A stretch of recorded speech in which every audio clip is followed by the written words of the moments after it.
Yang terhormat kepada Bapak yang mulia Muhammad Irfan. Perkenalkan, nama saya Septa Hendrika dari kelas B Fakultas Syariah Hukum Ekonomi Syariah NPM 23210300. Di sini saya akan menjelaskan materi tentang fikih siasah.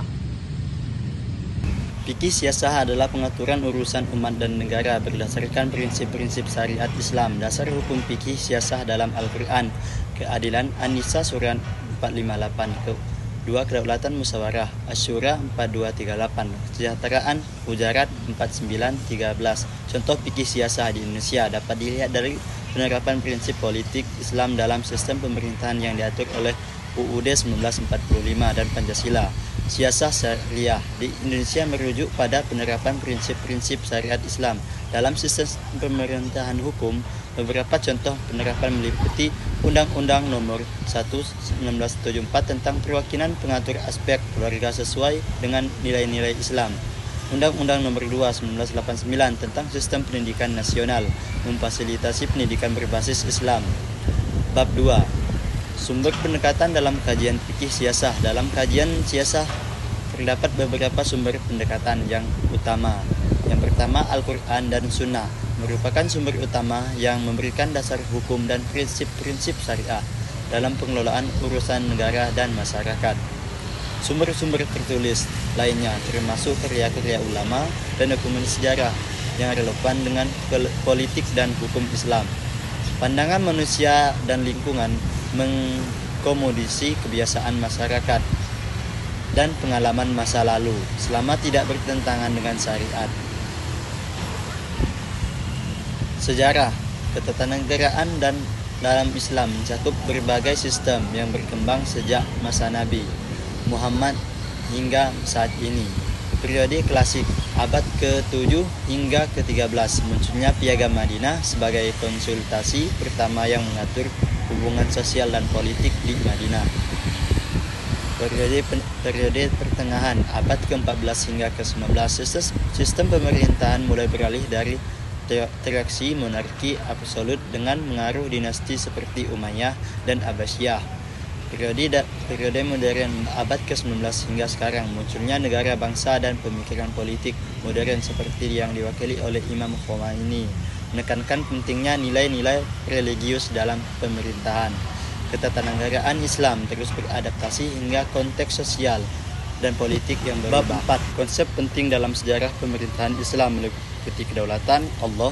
Segala kekuasaan berasal dari Allah dengan manusia sebagai wakil-wakilnya di bumi.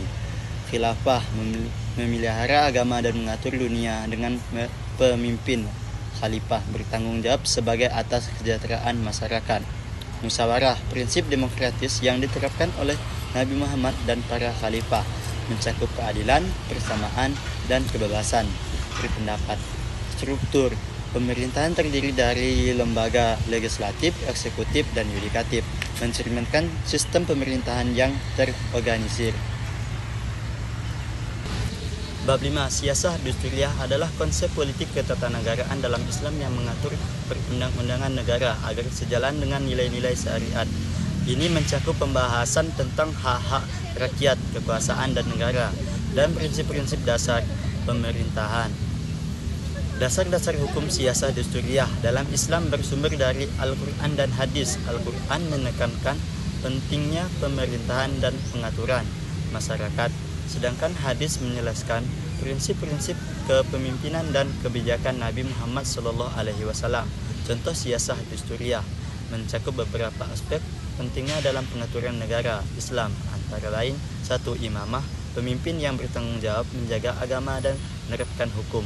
2. Ba'iyat, proses pengukuhan pemimpin oleh rakyat. 3. Perwakilan, sistem perwakilan rakyat dalam pembuatan undang-undang. 4. Kebijakan Khulafa al-Rasyidin, kebijakan yang berorientasi pada kemaslahatan rakyat meskipun berbeda dalam gaya. Pemerintahan. 5. Legalasi, pembuatan pengaturan yang sesuai dengan syariah dan kebutuhan masyarakat.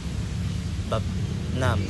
7. Siasah dauliyah adalah konsep yang merujuk pada kekuasaan kepala negara dalam mengatur negara, terutama dalam hal hubungan internasional, teritorial, dan masalah pernegaraan Siasah dauliyah mencakup pengolahan hubungan antar negara, perlindungan hak-hak kaum zimmi, serta penerapan hukum internasional dalam konteks Islam. Dasar hukum dauliyah dalam Islam berasal dari Al-Quran dan Hadis yang menekankan pentingnya kepemimpinan dan pengaturan negara. 1. Al-Quran mengatur prinsip-prinsip keadilan dan tanggung jawab pemimpin seperti dalam Al-Quran surat Al-Baqarah 230 yang menyebutkan pencipta manusia sebagai khalifah di bumi. 2. Hadis menyampaikan ajaran Nabi Muhammad SAW tentang kewajiban kepala negara untuk menerapkan syariah dan menjaga kesejahteraan rakyat, serta pentingnya musyawarah dalam pengambilan keputusan seperti hadis tentang syura.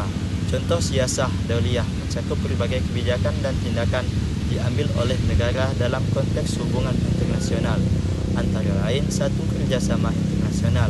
Negara-negara seperti BRICS yang membangun hubungan ekonomi dan politik untuk memperkuat posisi mereka. Panggung global 1. 2. Pengaturan hubungan diplomatik, menetapkan kerajinan damai dan kerjasama dengan negara lain, termasuk perlindungan hak-hak kaum zimmi. 3. Kebijakan ekstradisi, mengatur proses pengambilan tahanan politik atau warga negara asing sesuai dengan hukum internasional. 4. Mediasi konflik, menggunakan diplomasi untuk menyelesaikan konflik. Sekian materi yang saya dapat sampaikan. Wabillahi taufiq wal hidayah. Wassalamualaikum warahmatullahi wabarakatuh.